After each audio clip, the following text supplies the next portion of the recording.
Kaka na be agbo wa yin na jo. Mami abe ama jipili. Am any agbo on your phone.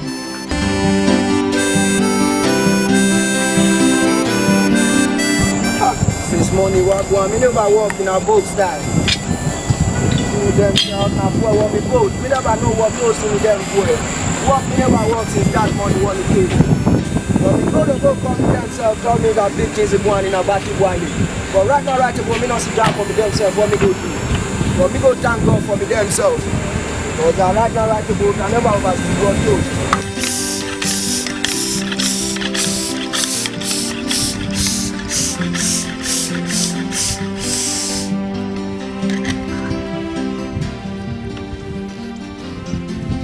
Ona me hui keke. O come ki keke no obie no gudo. This guy best go be this one.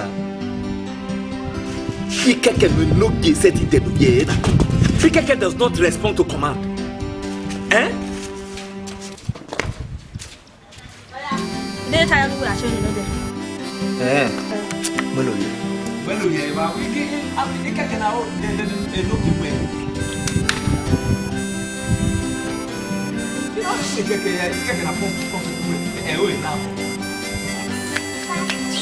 know you're better. My friend, will you get out of here? Where command to need here now? Will you get out of here?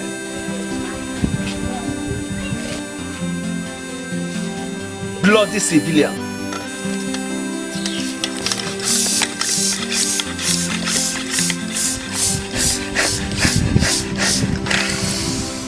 Hey.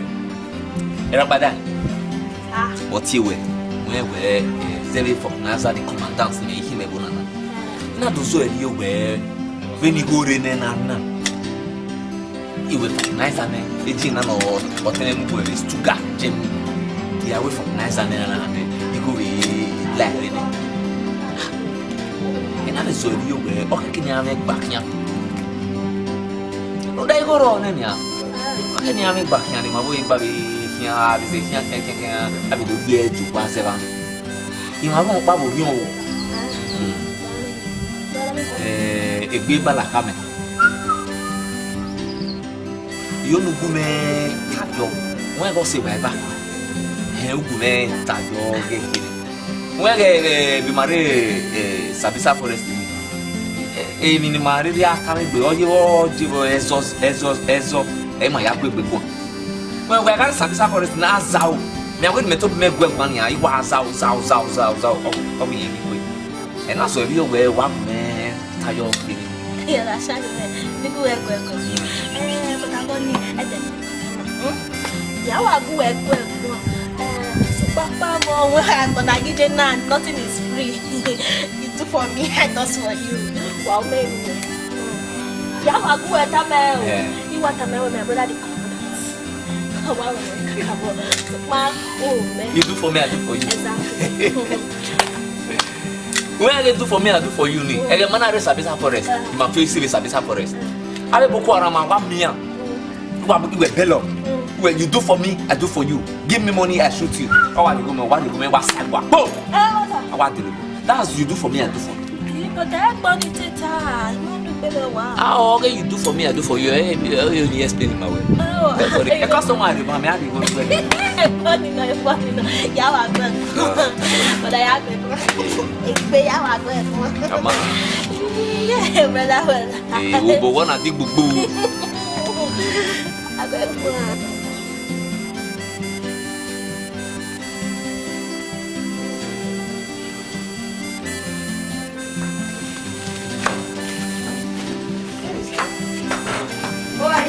Hey, mama.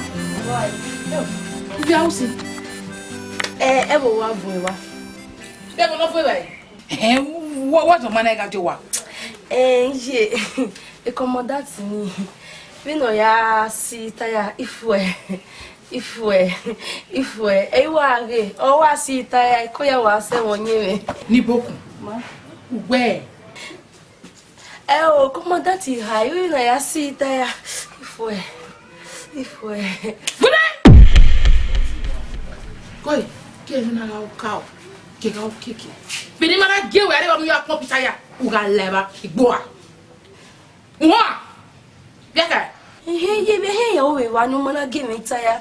Madam not giving you a puppet. I am What are the color? What the color? Yeah.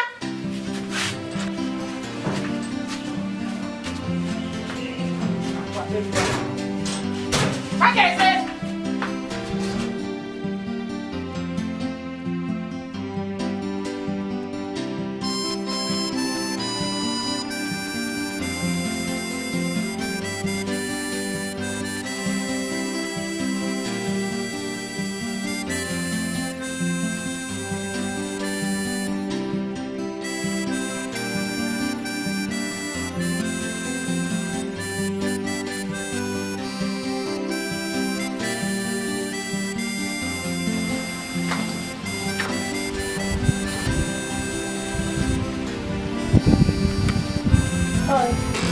Mana kwene.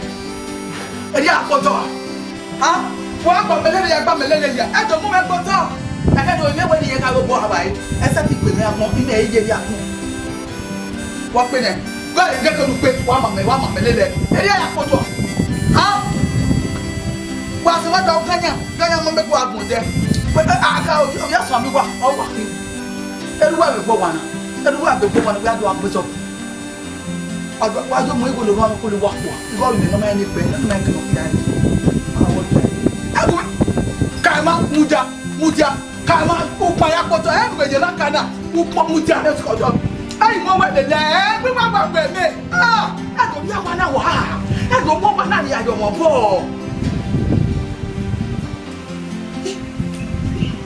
kí mọ́tò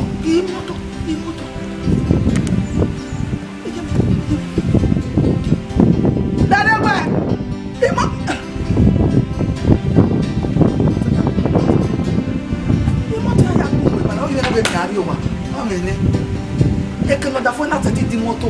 Ya gbin o se ti be demi me. O se ti demi. O demi ya gbugbo.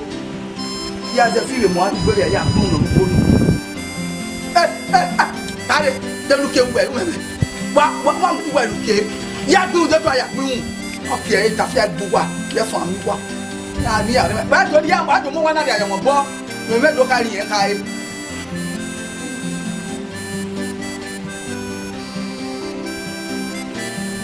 Eu amo uma. Mas não é uma afeição com. Uma na festa. De guarda. É na geral, bem na hora. Come man. Que coisa é boa. Não é ué. É bebe boa. Wa na we tota. Kan wa ke ba. E ma ni treva tota. Wa na we wa tota. Wa tota si ekedi. Mo. O na me ko. Wa ajo ye ma so me wa pe na. Eya poto abo ela we gbe wa gbo wa adori amara ajo mo wa na de mo bo mo to gbe o to ni mo pe o so re tu ore me se we u mo be ko to ya de ko mi me ko we la de mi me ba ni wa mu je temu okay wa ko ma ye break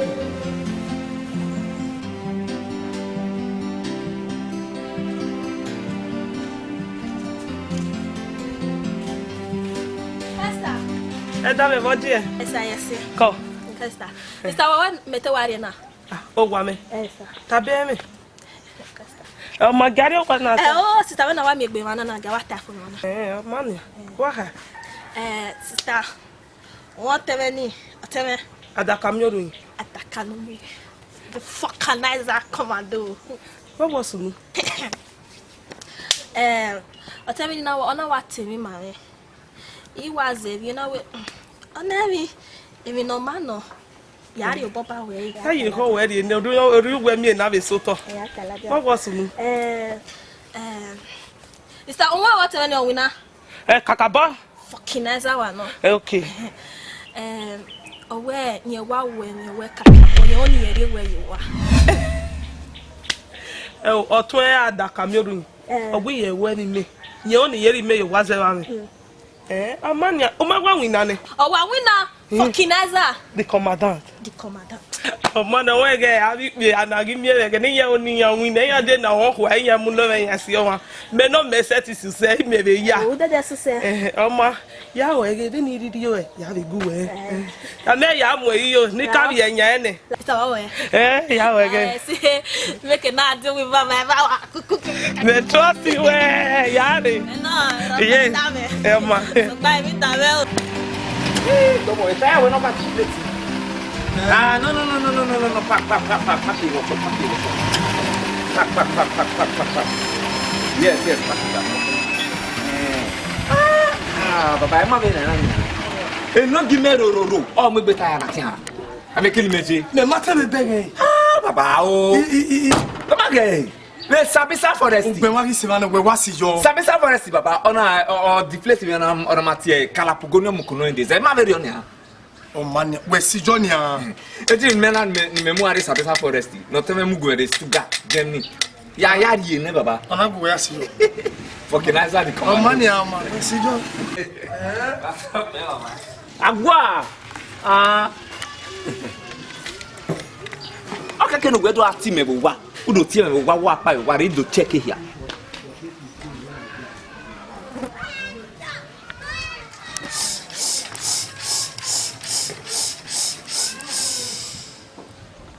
Dom. Iya.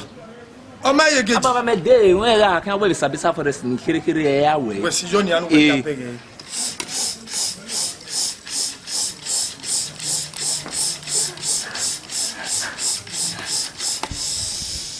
Oma. Lari. Ba tốc đi. Lari. Ai đi. Baba be help me. No problem. Baba, mama no go me dey go ro. Baba we go me. Who we are do? Wa tốc đi. Yes baba. No problem. Domo. Wa tốc đi baba. What is this to me baba?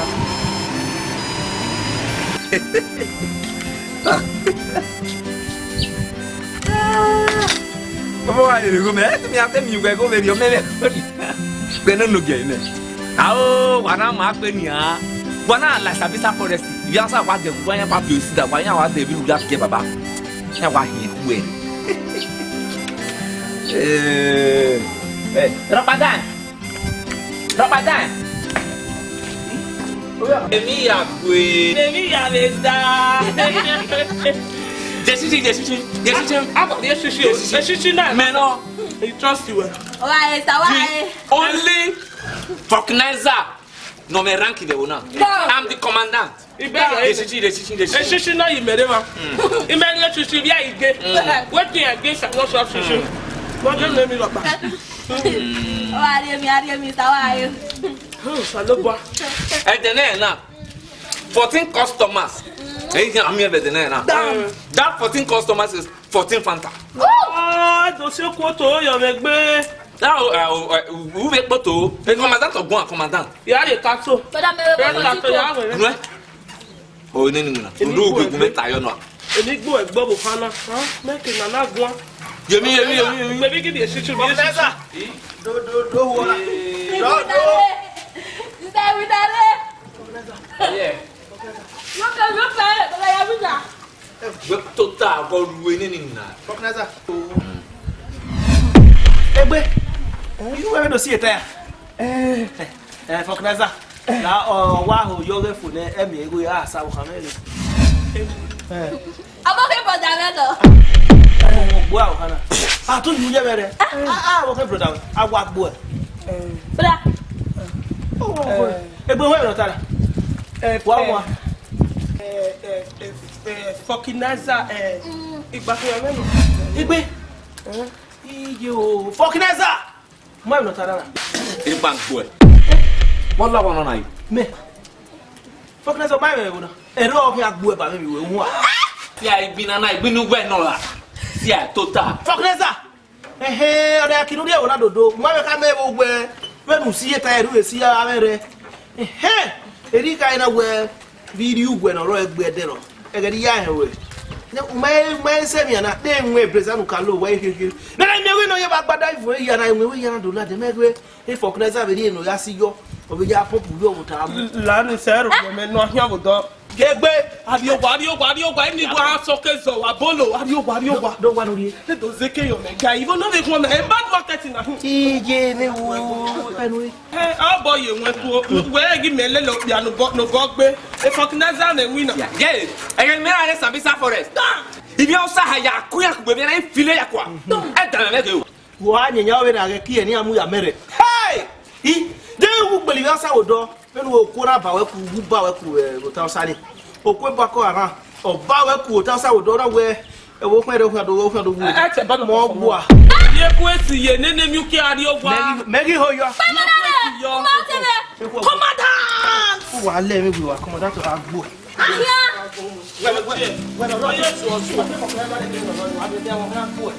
agbe mege organizer me go be na go him dey come ka wo yi ege ni muri ani ya lele we I mere me ye gbi me you Commandant what about total sia bi mere Sambisa forest ya go here me dia if you say wa enu koma bi gbe wa ya ka bi wa gbe wo me te wo tu e be bi yo oni na ya gbi na no otu ani Nigeria o te ko jere ni ala otu ani ye chichi ye shishi kan e shi ta me na dai me be o ya ta when I Tiens Oh, okay, okay. Osema iji bodo What did the guard me tabere Oh, we are going to get you know, we go no very kiniji. Nido iu va weseo kina go ini na de hiya Oi. Ime vende room me pom salobwa. Ugarewa. Saba we to do wiki de la son. O do won do no ma. Emi e we do na say. Ye onyo pawo ye ti joya to ta ke igu awemi ye oro doni e un do na rieva ye masho da oni we mo e ware kopa ni o ni o me Vulcanizer Commandant We. e ka ha mo we no ya si tire mo wa ye no ya we Ibuku. ma Bo we na. ye me kini ho meji no Asi okori irire. O we ri yan wushi. Papa bo ti o we na yi. Oma. Nakpa. We mu do if sa. Ita e ba do me unless. That bo we mu ge. Iga mi oba. Ofo. ye Boy, even me ata. Wa bo phone. Bo we ne biare boy. ye ya ese gwa wa ita ya we unless so ye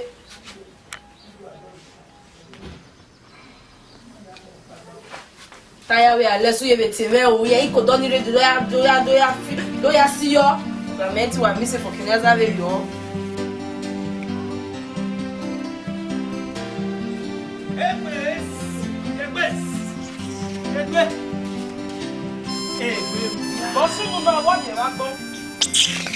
me no we me wa gbon alright o yaro ko yaro ma aka yo we me wa gbon right now right away you know we explain egbu e ma me on that we a rubbish so no soon we see Vulcanizer no man egbu edero you know repeat the verse because agbona na ye na me so ro yen we bi agben so enwe kaka agbe e da we mi ku ni yan be nwe mi na kaka re ni pa ware de to pa ware do I want to know na agban rubbish gay egbes wogwa nu we egumego wegbon e onikelele we wa bia miebo me mi tele mo mia uri go me gwe no bewe u we unu ya ti ma bewe e Vulcanizer kenu Vulcanizer ri go me e fanta igo e shishi ke no sebo e wo na ya gba me lo e agwe bi lele we agwe magbeda amo gbegbe bi siara mo gbegbe bi ya obi me we na do nwa se me a me no koku me ma nwa gbara ni ye na do nwa boko do ara mo be we uye nwa be na ka agwe me Vulcanizer re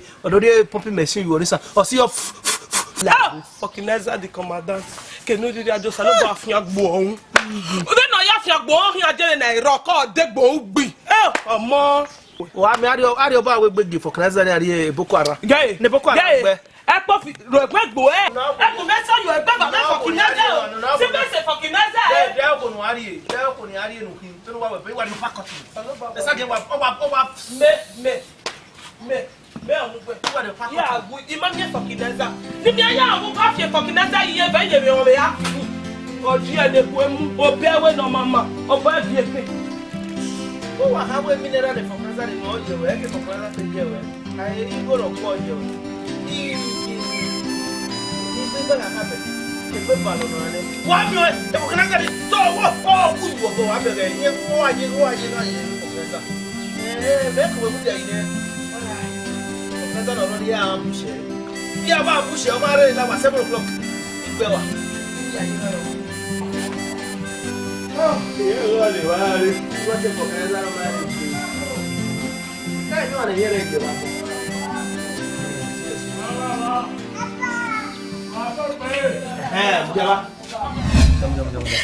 Cover that. Don't worry. I feel about you, Nissa.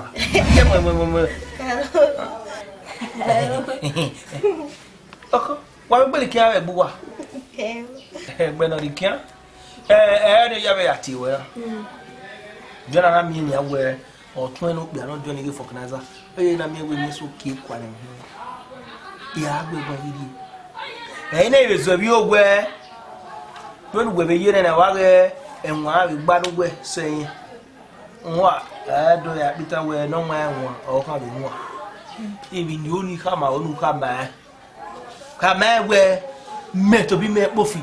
On a gún sí mi no dia moya nwa say here fair o ko no gún so ayi ni e do gbe mu fu adogba o gbe bu me se na we ni e do gbe lo adogba oni iwe nu ka ma we ro pa apere o me we ro pa we apo me we ro pa ibere ne we enwa go we me ke ga o we e wa ni ma ta gbere enwa we gun ya owe ma gba owa ma lo be na me ni awe wa wotu ani no nwa ne me nwa eni no yo ka kede de me nwa we hin ye mi awai gbe owe no ro ni ka mo to we no ka yegbe no do mo mu do do emu yoru e de amu wa hi okon na ke kula dia ani ofo nwa pe we yi na wo han logo me na adu mu di oni do emu bele bisa da amu kita ke kiri ni bize na amu kita ke kiri ado yi maton gogwo no gu ogbe hi agogwo yi ye wa gba ye bisa na me do ya mu fo yeze aregbe me ina ibe wu ai sari o ko salu mana mi wa be bari be bi ada ko se yo go ku e mani mi wa ni gbo wa ba mi ye ka ba we yan fun gbe ajo ni bu e wa ka all right ka so apa u ma ka gbe aba gbe for na chance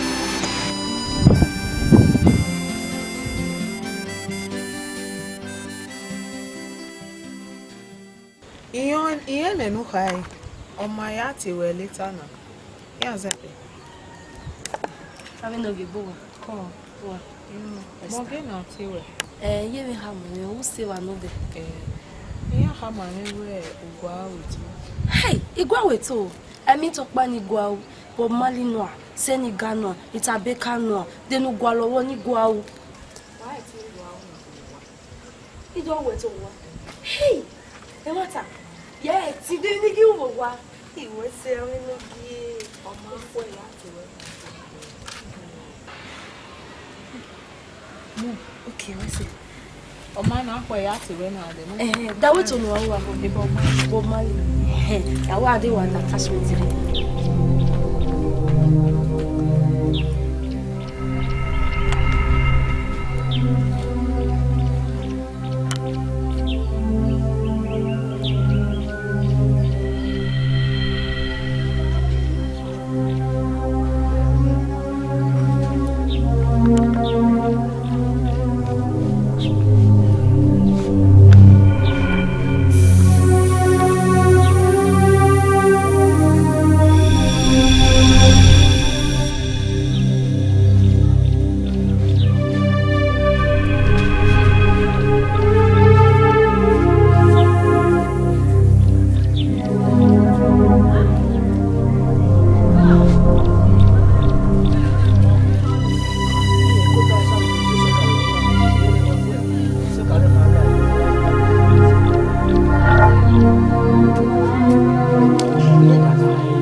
Jamais, dia fait. Elle pose rien.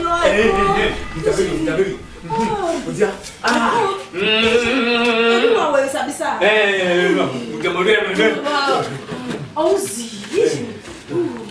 est là, mais la gueule, on va ouais,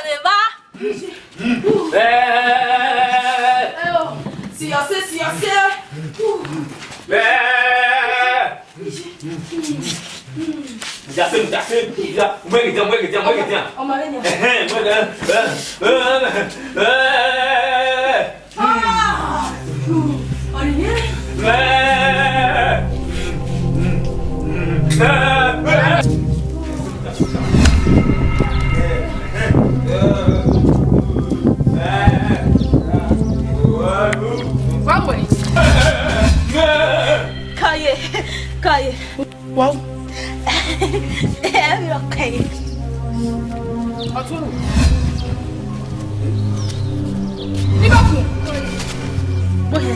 Mana apa ya? Wow. Ma? Wa ye nene no he asita ya mama. Ona woni kunye dolo iwo wa maga usi. Oma tati say na we no gume tati. When no ya ke Sylvester forest ri. No me ya go Sylvester forest. Oma e mu boy tati na we no gume tati. School no ro. Ye school no ro line e maga afisi wa. Ma fise ko ne ba ya.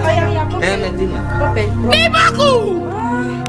Iya mo gubero no sisa usi. E maga aje.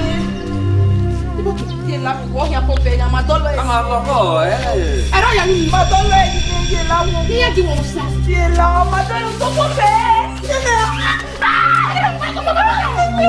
Ye la wo la wo. Ah ya ma pe. Wait a pope. Wait, o chama que me cai que não é. Ni baku. Awe fo. Brota. Udah mau saya peyo. Tunggu apa ni? Igbo ko yana bo de ma we no play so ba mo gati. Oh meme, venu ko wa 27 na wa me jalo ane. Ve Sylvester forest I Uwadiae me ana bring back our guests ya ikin. Meme. Igbe ma gbera sha.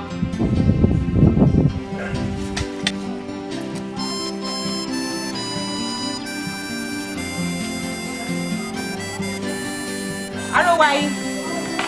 Commandant Rowa.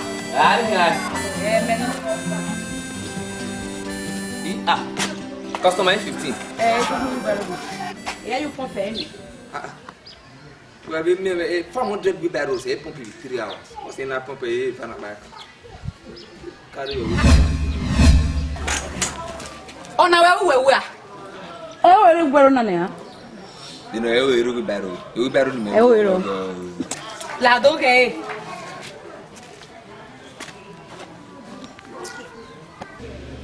We pepona. Wheelbarrow na me pump any. Everybody know we pump. But they all what is today? Now game pump. Well, or less. Or less. Umare do mue or not less. You better not 3 hours or La de pompe. What are talking? De pompe. We make some Sylvester forest. You want to go me now. Sylvester forest. You know, no where customer E15 okay. Okay. Why would we go pompe after my rock with the minimum? For another commandant, you want to carry a pompe is 100 naira. We the carry go no kaya pump now we pump na Metam go me maka unwenu na. na what is there la pump Ani come here first service you pay first service. What are talking? Owe try me. But if you can't go to village na ko e ho commandant no Sylvester forest re. but you go money No man you go carry pump is 100 naira out give me. Customer E15 give me that money or you take this Uber home like that. Me la go me na e na me song na. now me say e follow come Please give me my money. pump Sylvester forest I actually talk about. What are talking? was abonia I'm daroni ni a debe. Aqui onde tá? Aqui o barulho vai ter que barulho não, mas barulho é aqui bobo vai ter que barulho.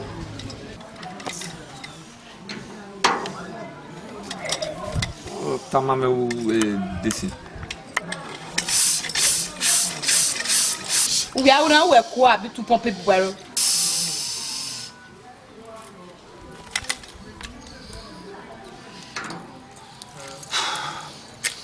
Cost my 15.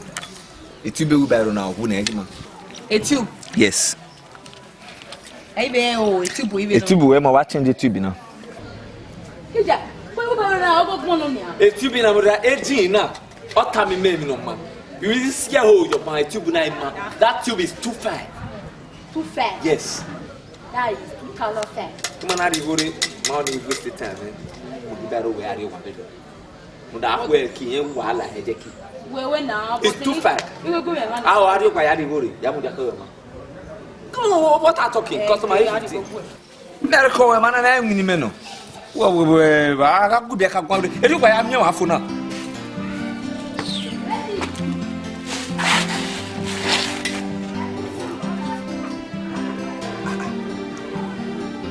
The man can't pump away with them. Why deflated like? I tell you some forest. Some forest to buy a deflated habit.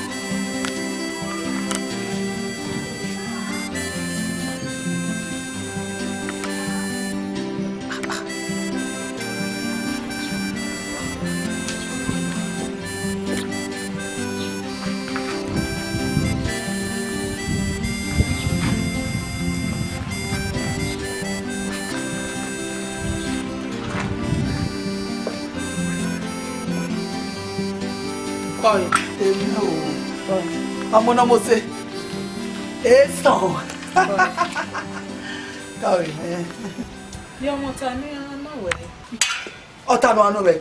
No man, no water. No time. When you don't know where they no akpa.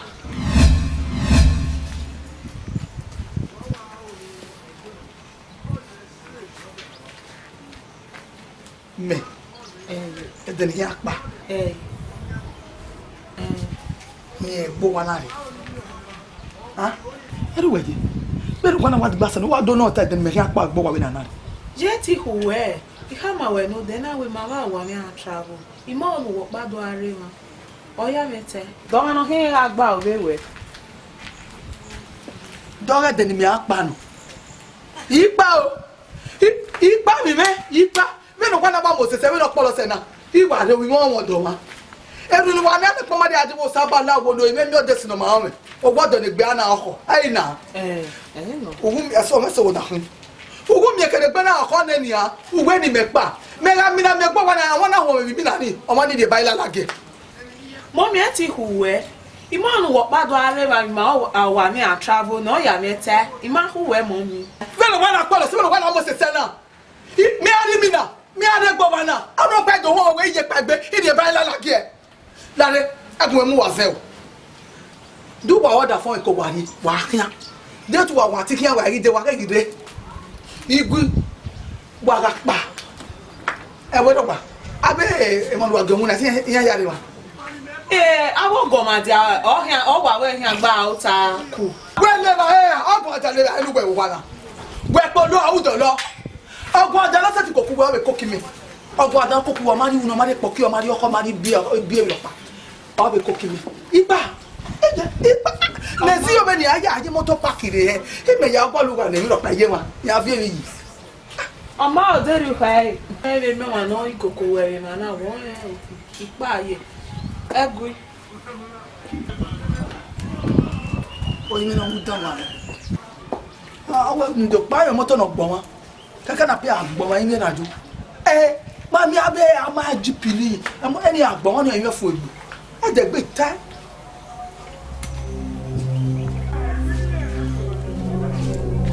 Arowai. Arowa. Oto. Arowa. Gbe gba to mo. Elowa. O gba to mo. Do to wai. Mo sa wo tun ero wa. O na gbe ero wa ni. Igbado ba e wa. O gbo pa ni a mo ge e na. E na mi agbose.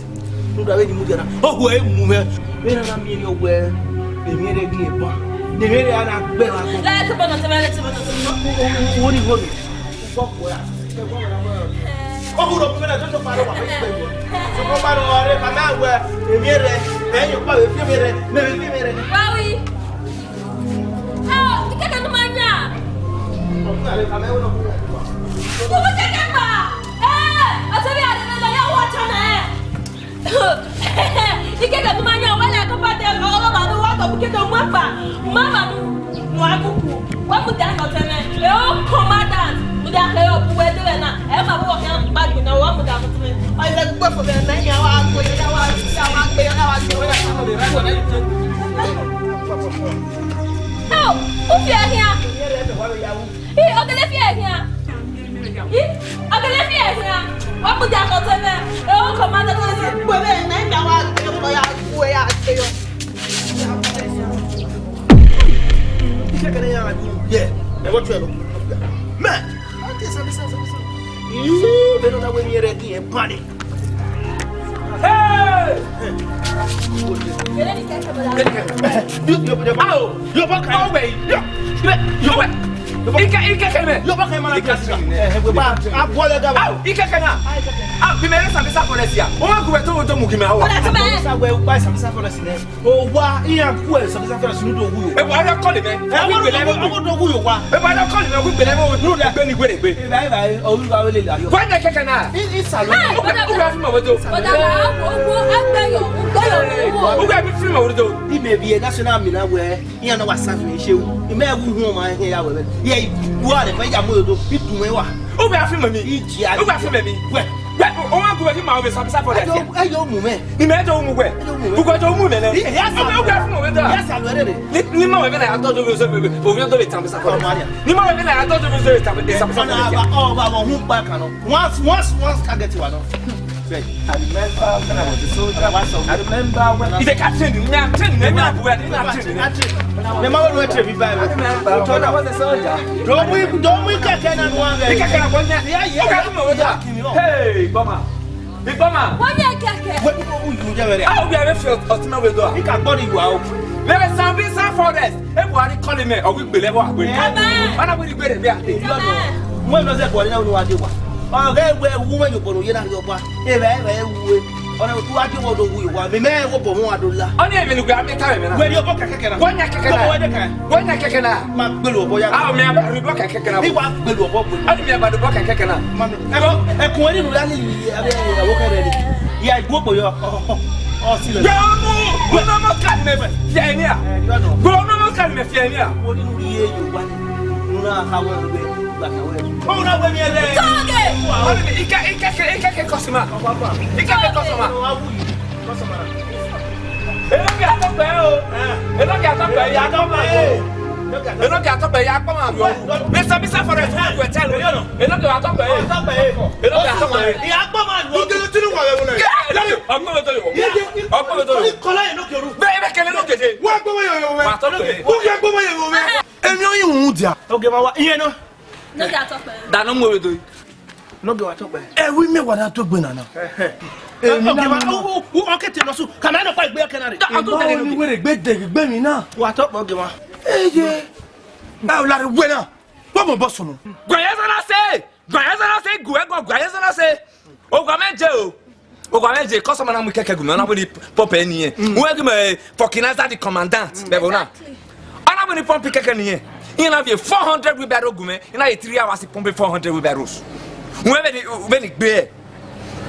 We keke for no nya keke gu yen me ko ni ari me na go no ri kwa no yari go no ri me. Edima we Sylvester forest. Unwele. Mege o tame le kere tama me gwe o du keke mu. Ina mo.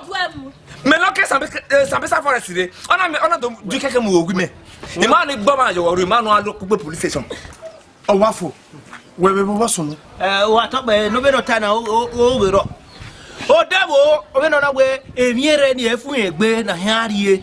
O ku oni me ga ikoto ade be bona.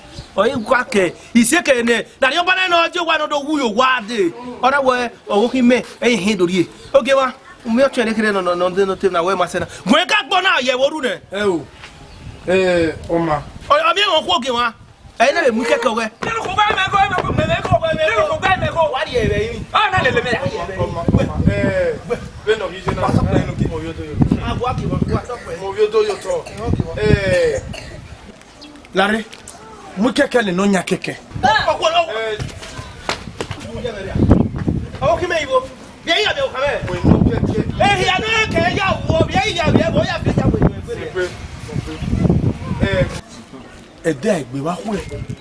Wa de na do wa do lo yo fun. Wa to pe lo bi. Ima oni we pe tere na be wo na. Na movie to ya gbo ma. A to lo. O fure. Emi ya fe no.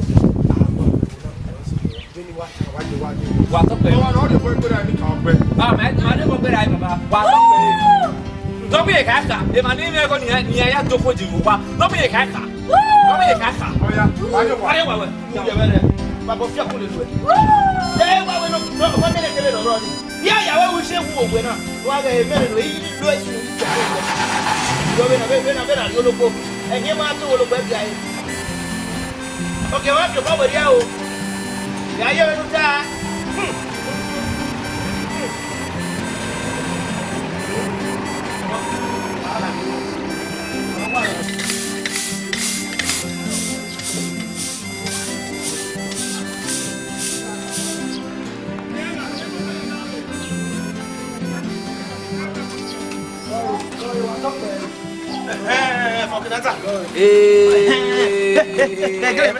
Break here. I do so be ro ni wuru.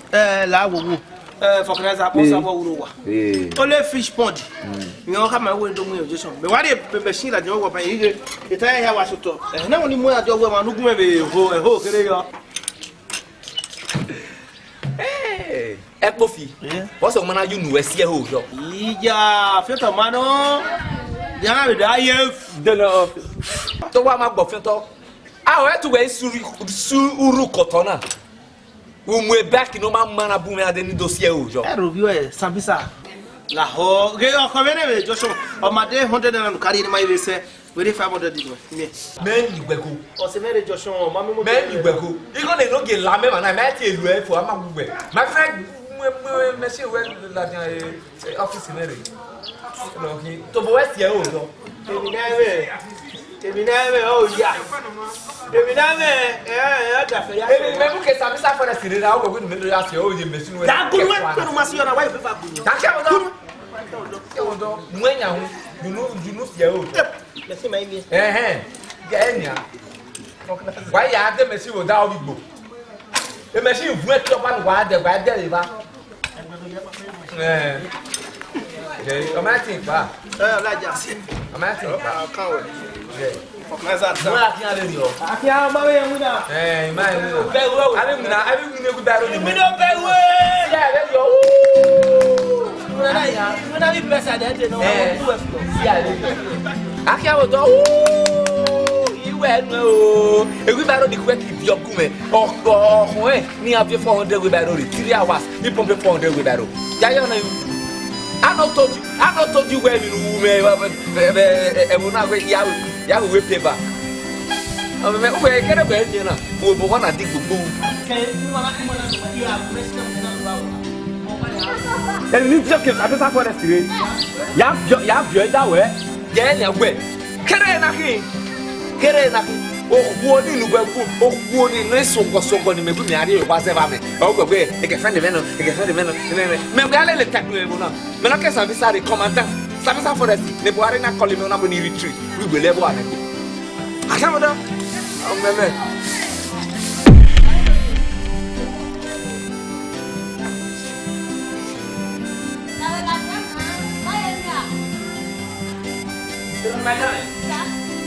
Vamos instrument me aqui. Vamos. Cadê o que é? Só bem. É o bagulho assim, mano, é. Aí ele leva. Como é que é bom, Aí eu vou na ya here. Como é que na moeda dia? E me que no moeda igual a É, será que ele vai? Ah. É bem. Não tô bem. Tô de mão a Tony Maga. Por que é um instrumento me aí? Instrumento we. Iya ya ozo be one corner. O como é? Boso no. Instrument men me que Sylvester forest there where house we work on now. Instrument me amuna. Go if I no use my boyfriend instrument now wait here again now. Let me know malo. Yeah. O ba me ya. Oka! O bia na gba kita no bi obedem na me me ba gbode. Sister Mujo. La o, eti gbode, ati me. O gba ba sa lo abi baba. Lale, o ba ke mo ni me. Ati bo no ti o la ni se gbe mo ma ya ibo. Shit, o ba ke mo ni me. Me no yes Sylvester forest na we na ko ya se ne. La mi o ne. Me ni I can go. La mi ne ni te me ba. O ba ko ba. Me, every night we are go. Is a new day, tomorrow. Yeah, tomorrow. How? Yeah, what destroy again? Yeah, destroy again. Yeah, tomorrow. Huh? When I give it for when I give it. Say. When I give it for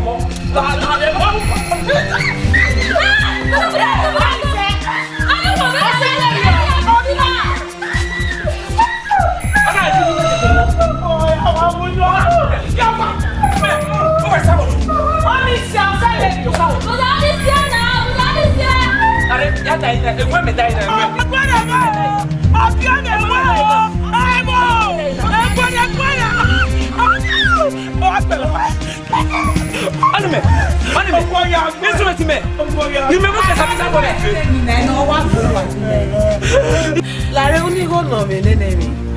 Àwọn kì í máa tó pé ìbá débi náà bú pé ìdí ṣe 15 rẹ̀ dáde spaghetti di kékeré mi.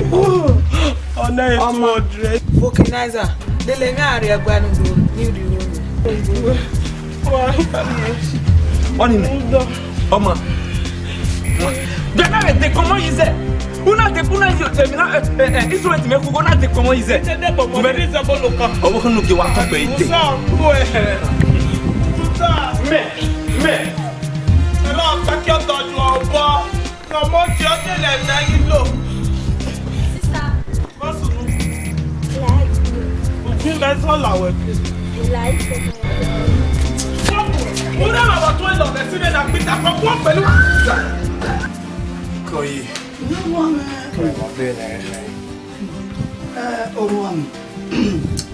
Ọmọ ẹni go wà Emma. Ọmọ ẹni go ikún ìmì nà ikún ìlànà. Ẹnu ya mẹ́tẹ́ mi náà ìwẹ́ ọmọ mi. Ọtí mi tó ní tàmà. Yẹ kún mi dùn ọ́ yíyí wọ̀ hìn. Bẹ́ẹ̀ni ya kún mi. Do No, she can't do that. Ọmọ sẹ́mi ya pa. Ẹ máa wá ya. Ọ ìṣe gbọ̀ngàn. Àwọn ènìyàn ya gbọ̀ngàn. Oyin mẹ́ka mẹ́rin kò tá mẹ́rin kún mi. Ẹ o, ìmági ọ nìyí. Orí kò wẹ̀ pa. Nigga watermelon kún mi. Obi mi ni yẹn wá yẹn gbé díẹ̀. Ọwọ́ àkúwẹ́ kósákósá mi yóò gbọ́ àmì dojú. Gé mẹ́sẹ̀ tí Oge ma. Now, Ìwé mi rí wẹ̀ yà. Má jẹ́ wí nìkan ni yára yìí. ẹ̀gùn ẹ̀fọn ọba wọ̀wọ̀. Ọba tí kọ́kọ́ jí o. Ẹ̀gùn ẹ̀nà mo bá àti ẹ̀dá. Èyí mẹ́wàá kí ni à? Wà á kú mi. Ọ̀fẹ́ mi gbọ́ mi o.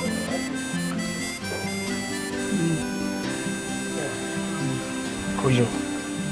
Kọ.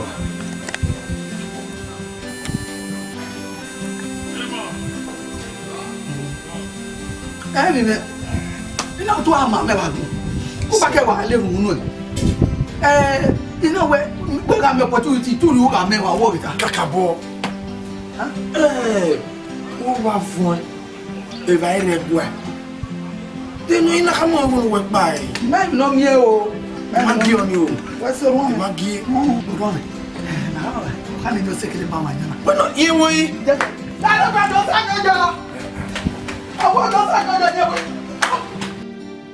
Emu me na mede gogo yo ato ima gogo. Mi soso no ge wa soso desi go for big baby ya. O ma tebe we gbo na de. Me. Men we tara na o di me kere we o ve na oyun ya wa de odi o wa me. Enu na ikweki. Vulcanizer, yo mi won na to gba mu. Yo mi kere na ba ma ti le na gbe o. O po e ga yo e wona Vulcanizer ke we o ma me ko we na we wu. Ona we dey me si me ko. Ma we ko ye mo ko ni ina we o ko zin oro ori no ko we Vulcanizer o ye yin. ndo mi go ade shishin be mi na na memi oma ezo we fu taje machine we so to na mugi Vulcanizer we ho yo we nu ka we ho yo me ni me ya yo dugbo Vulcanizer wa wa o wi gun egwan ni mado digbo yin ni yen we gbe si eta me na wa wa odiji me ovi won we deso nu wa bo egi gwise yan pare wo na yo ba Vulcanizer no re wo na o fi ori a o wa ti fo mo gan gan le he ya we ne o Vulcanizer ya ko keri Benin motorcycle me wibaro ya buse we na Vulcanizer pa re wo na isa pa mare wo e Vulcanizer re ore ke ni je be dobodo e mata te say yata ayi ni me wi moto me na wa soto taya me asoto be gwe ni ti yan ade ni edo si yo o me ade ni taya me soto be de yo me gi se do gi ka mi an ona we a e pa wa ino come e pa wo so mo na ti me ma mi o ye to go no ro e ge gbe oko we ogodua imagine awon ni mu ere ni do ga mi wi na be dian e ka be yo igbe na agbe ogbo gan wa bo kin to tayi ija we ba to na o gwa na wanya ya e mo nya we no de wo wa ye yo bo ino ho we no tai no wa we gbe se bo ona mi eku ge we yin hallelujah ade wo na e yi ge de wa e ugbo me yi ta gba ya ga re mi ko ya mwere wa mwere ya mwere o we se o me ke me ya tell ajan wo nu wi yan ko yo ah we se o give am ya mo ye to go no ro re o ye to go no ro ya mwere tete no e mwere na e ge pe gbe o ya mi ase ya wa se doban igu egun so be ya gu egun ma bo ya gure ya mwere me agbo e fi ogole wo na ka me agbo e Vulcanizer no ma me agbo ori ni no ye na ri o sa no gbe hin oni ni ale gbe mu na le o ba je gu pa no wewe erin e yoku o wa to bo mu yana Sylvester forest e fo nu e igbe na e agbe ni gbe lo ha ta mi no e ga si o ko be retire igbe pa wo me odiji la wo give am na iwi amwere ma ye yin amo ni ya mwere uwe sawo ya mu me amwere we be ri o ye we si Iwe duge no tinwe wana. Ana mwewe eya onya ga uli ari wa. Iwe gume gwa benu ya khami ewe ni ari wa. I don't like it. Equal be radio. Nene, no get up there. Eti hwe. Era mu pari gwe odo. O la ko ni le ra ni ri me human seli. Ani edo are do we man. Eto me mi no. Ena gwe no ohia. Ene ra me human seli. O ma keke ni no la ko ni le ra e. E ka me eti hwe nene. Ena gwe no gwe eti hwe nene.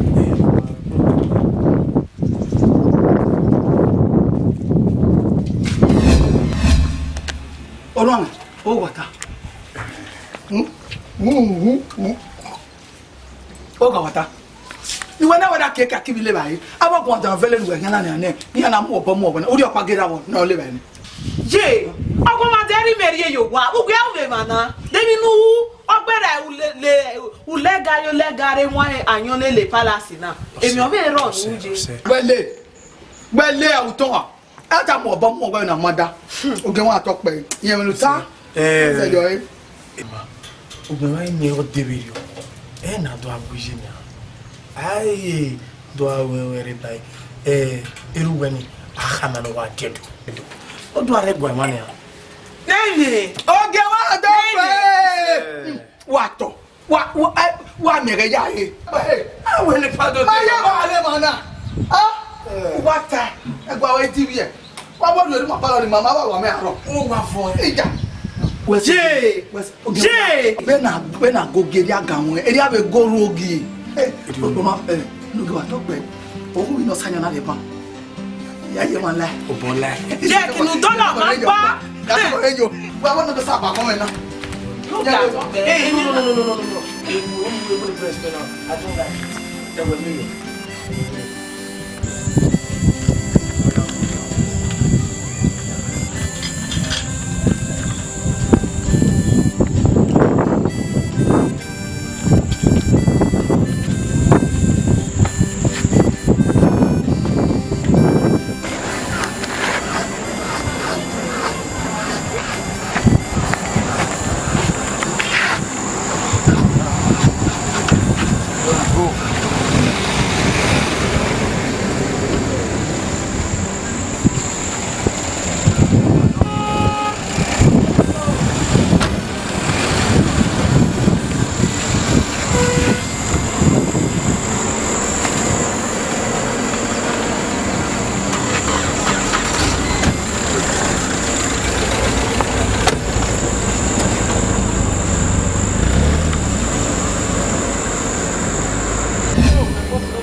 Ije.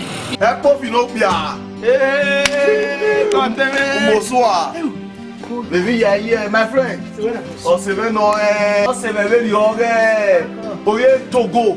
Le Vulcanizer nous voit au Gualo. Eh, Mourena. Vulcanizer. Comment bien? Respect. Do, viens Togo. Okay, respect. Donc, merci, vous gardez merci, tout le monde. On vient de y aller. Il y a des gens qui ont fait Vulcanizer. Ils vont faire. Ọ̀rẹ́nà wà yín wà wọ́n yẹn. Ọ wà ya mú iná. Ebue ma o. Iná ya yẹn wà ya mú iná. Ebue ma o. Jamue. N'ọ̀pá lọ́dọ̀ ìwà wọ́n máa yẹn ní tu ẹ̀. Ní fi ẹyin, ó ra pún ẹgbẹ́ tó wá. Òbí Togo náà. Ọ̀rí yẹn mú iná. Wọ́n ẹnu ká yẹ sàyé. Ọwà mẹ́bẹ̀ẹ́ káyà lọ́wọ́ mú iná bẹ̀ Togo náà. Ọ̀rẹ́nà náà. My friend, come. Oh, your brother, I have to take some damn things in a boost. Is it enough? Oh, if you want Bele, give it we have a say, where we have to Bele. What one? Hey, I respect. Okay, respect. I'm working a boost style. Vulcanizer. Yeah, man. Vulcanizer was a boy. I'm going to get in it. Eh? Vulcanizer. Uba, say, oh, What am I? a machine now, you are here. Oh, it's here, Italian. Boya si taine. Ebuna fo. Omo ege mo boro ona wa mu me ade. Ime mi aya zeke ube do do. Ya re ba ku e. We say Call. O me si fun. Oyo. Sabo afia. My friend, small. My brother will take care of you. We are here. See me so ah. Ya ti pa o ge wa me polo. Now here we go to stay now. I'm staying a yard. One of now yard you wanna. No, your house when me talk with themselves. What I hear yard can now go and he. Got ask what you want. Yeah, me work in a booster. You me booster. Hey. See, if I did this village before, Oh yeah. He punished me too much. I where me stay? Don't get house. If I bad die, leave house for her. You don't call where Kakise in a soldier. Yeah, me brother. Take my wife because Vulcanizer life go better for you. What at all? Come. Enter house. Now my house. Ibiabo! Yeah, rude man. Original Vulcanizer. Royal Vulcanizer. Me thank God for me Now damn we son. are Sabisa Vulcanizer on Me can Feli. work in a box styles. Original Regina. I see how you. Me pump me damn thing Yes, in a big way. a big thing, a big way. You better try now. What you got with them, sir? Hey, regular master. Me never get air, but me go provide for me them maxes. Good. Yeah, the maxes I go roll your body. Yeah, Royal for me Vulcanizer. them, sir. Oh, what you know? Keep my Joshua. Yeah, go on. But I see you better know. He's I there. don't know what me talk Yes. over there, what me pump. Yes. I respect your big things, go on. Big T, go on. Yeah, man. On a below big T, no. You don't know, me never took me. I wear big T, big T. Hey, I'm gonna see you kake. Yeah, man. Ah, yes, you get your boss here. I go pump for the maxes. If you take it, if you take this one pump for white. No, he never overstood what me talk. Me go low for me themselves. Okay, no, boss, white. One, No, yeah, get a white one. pub, no get to get to. No, you don't know what Wow, me we talk. got no get. These are big things that go on in a box style. We're big T in the reggae style every time. Yeah, man. Okay, yama. Yeah, me pump for the vicinity. Okay, everybody. That's The battery boy in a box style. that is your party boy. The root man in a yard where me there. Like what Vulcanizer not doing? Yeah, where it is? Don't machine now Vulcanizer. These are big things that go on what me got in a village. They are run for myself. One boy. The battery boy. You don't know me boy, for big things in a big style. My big boy. Yeah, man. Your ass is small. Yeah, we go pump some of them things over there. My brother have put a very big. Oh, my brother. Even I'm mattering. Yeah, one. Me thank God in a village like this. Me never think me go work for me themselves. But me thank God for me brother. I want to go introduce myself for you. Thank you, Respect for me. Thank God. In our work there are big things in one. Wait, Jamaica, wait. No, never overstood what me do. In our work you see in a both style. Me work in a big style is. But in a community me never know that I job. One day, plenty money I gather. I buy flights. In a city. No, for here, gather plenty money, buy flights. You take me from village. Your language, pato. You speak patois. You don't know what me talk. You are right to go tell them some big things at once. Yeah, man. You don't know. No, in a work when me work in a community, me go work for the maxis. I call them a damn change. This work with the work here. See, work whether this will finish. You see the village when you are home. I try to the treasure. I'll go through this from here. Me never think that job in a blue style like this, but me thank God became in a blue style like this. My papa, me guy. The road man. Me rasta, my fairy, the tearer, the bottle, the bastard, the You don't know what me talk. You are big things in a blue style. In a blue style, you go work for me. Money don't show me your language. You I don't go that side. I just speak for you. I can't provide for the masses. See money. You don't know what me money. See money. This one don't go can go shop shit too. Do me work for me. My brother work in food this village. No, you don't know. What go now that, eh? I got it. I had to go get my bill. Where's it? This one my former girlfriend, former. In a where?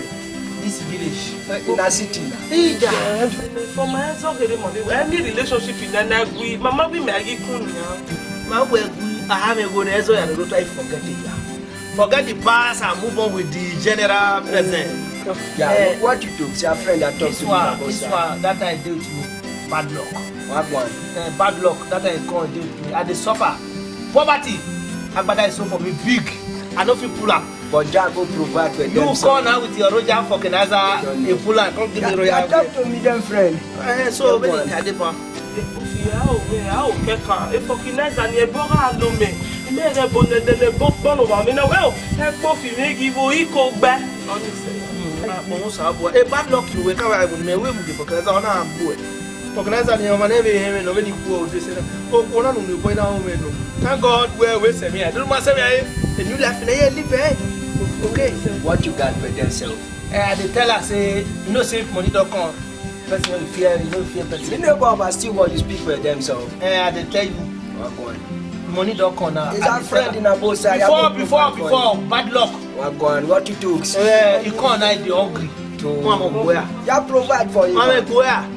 I don't have a boy. You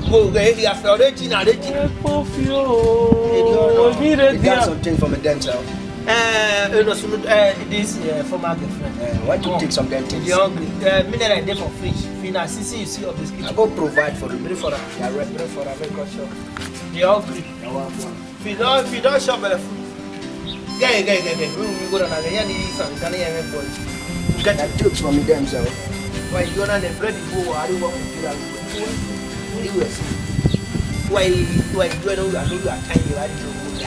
Why you mula? Yeah, mula. Why you move forward? You go there, ma. Yeah, tiny right there. You look banana, me. What the little me kid don't. Mary mula can come and sell a fino give a man a block of doing that here. Condom. Yeah, you're going to get half. Money, I'm mula. Don't kill you. My brother, money, don't look at me. Don't come look at them, will not kill you. No. Yeah, me respect you. Yeah, Togo. I want to go walk for the other side. Yeah, what I want? I want Masha. I want one. I want Masha. You walk now, come on, I know how much they are. No, you have had a problem. I'm going to go there. Who have been able to do that, we will not talk about it. Who said, oh, you go off. What one? What to one? I pray for you. I respect my brother. You don't know. I can't go bless your damn self. No gas for this. We are here now. What's on? I'm going yesterday. Bofino. Mais rien nous de when you buy Vulcanizer the Commandant we bona. And ya que Sambisa forest on a mina Uwadiae. Mais rien nous de il y avait audio yopa. Ogo bi Togo yeki. Il y a Nancy Liba mais qui envoie le Vulcanizer ya ki o e we buy the company qui e gi ya mina le o 5 va ni engine ni amure no mari no il y a qui Vulcanizer be bona o ni agun ya e customer me ya avie here. And now when the cat will come away, never pa. Oma, we have your firma. And me hearing a yatina. No, Latina, about a new joke is some bizarre forest, the mouth in way. Oh, give me a wire.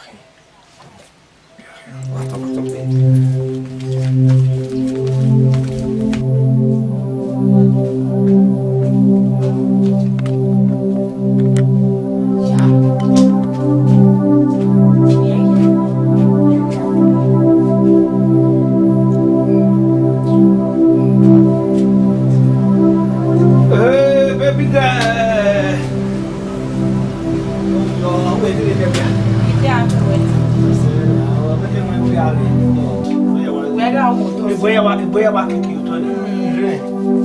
Maybe you know what we store see. Really well. When we mark the latest Vulcanizer, Royal Vulcanizers. My dolly go motor baby. A governor and must hear who you don't motor to my idiot. You know?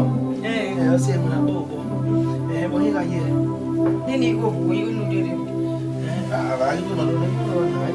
know this is Royal Vulcanizer. Yes, I'm this Vulcanizer. My Royal Vulcanizer, you want to know mania. yeah. Dia going kane. Yeah, we don't be going to was about to ask so way you going to feel now book by yet in the way. And I tell you, son, my son, no, son, but I'm big. Never look at your red.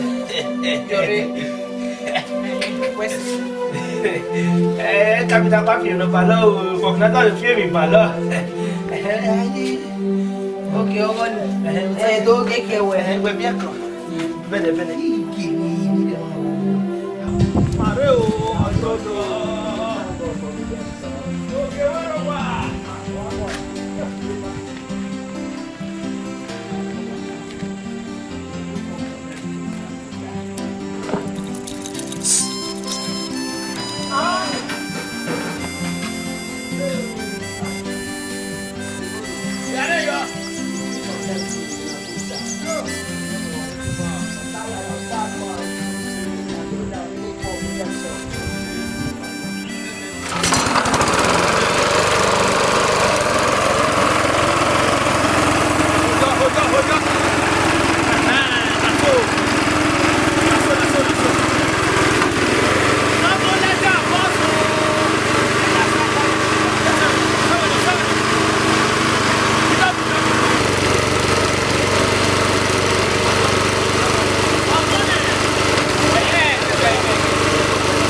Beginya, iya evana pano. Iya to tia sama wenuki. Wa to penu. Okay, ma to be. Oye. Yes, okay, wa to be. Oriba, the way if you are so man. What's better? Enuge wa to be. Mo kare go na kede ade. Engine na ni yamu na Sambisa forest e kemweri. E Buhari call me. Ogwe igbina be Sambisa forest ni retreat. Na mo engine na me ni do yamu na be na. Don't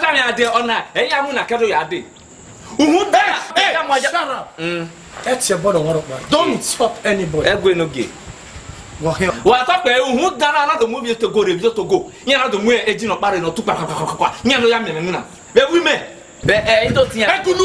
Shut up! Oh, what one who can only talk? What's so? Flow small for a Respect, brother.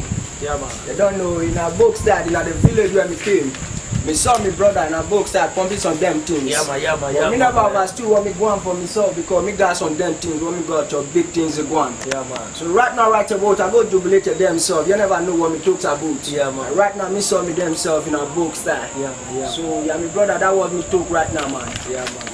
No girl get back along. We take a million, we get to get them away. Shut up.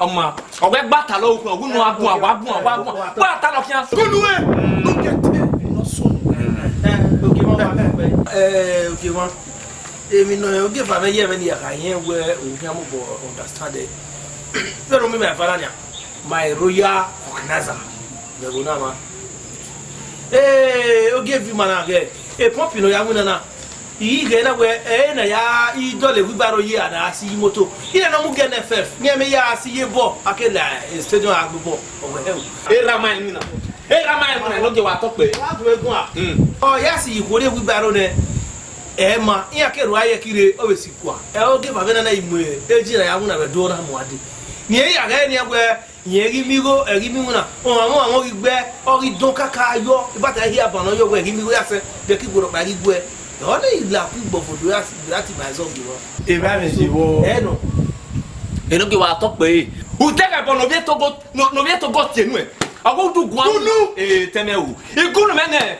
That's why you can walk Yeke. That's why you can walk Yeke. You don't know what I talk by Mudiane. De que lo wena munai. Ibe me na ngina aba.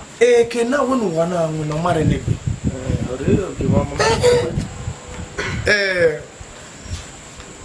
Wona adolo magwano ofure. Ugbe wa ibe mi ni awe ojiberio no da we pop na ni agilu na. Ahwe wa de. Ni digo no ya de bono na.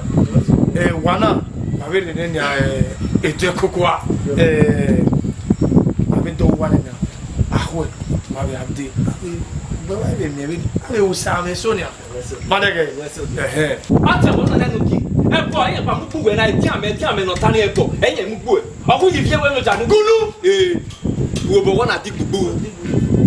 Okay, ma, we say we dey matter. Togolese.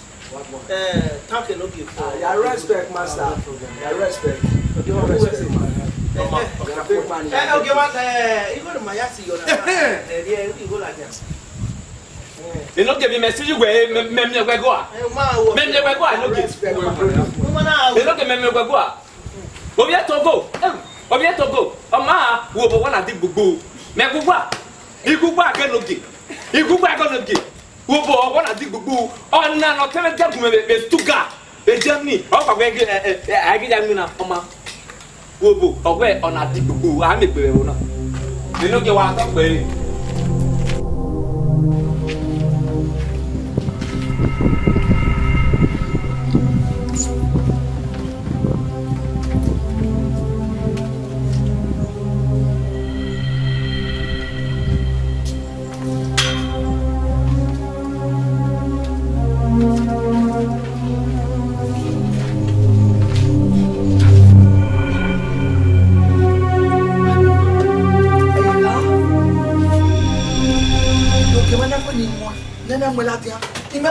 No,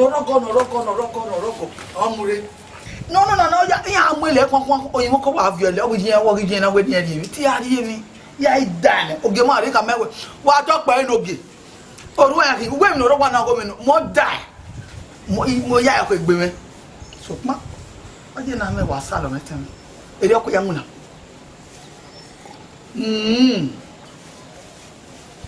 Ije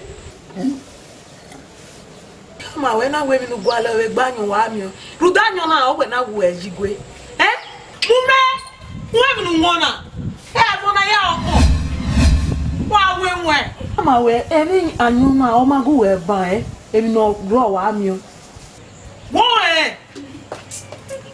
ati ku we e ma nyu go we ban yeah there's a no power eni na anyu ge wo ni ma kan e obo me ro enoga wa utubu enoga ayo we no are no ya omo arigo owi ejigwe edikai ina eje ba nyo dikai Audio Mohammed aga sala wonu mete we mi le sokoto bude lade ako ewu jo gbagba ako ewu jo gbagba lu lade olu ya salo me apero keke ka ma nu si mo fi gbore gbawo ilu mi ye mo fi gbore la mo fi gbore ni mo mo la agbo ewu jo gbagba mu wa sika adio maga mi we do be ti de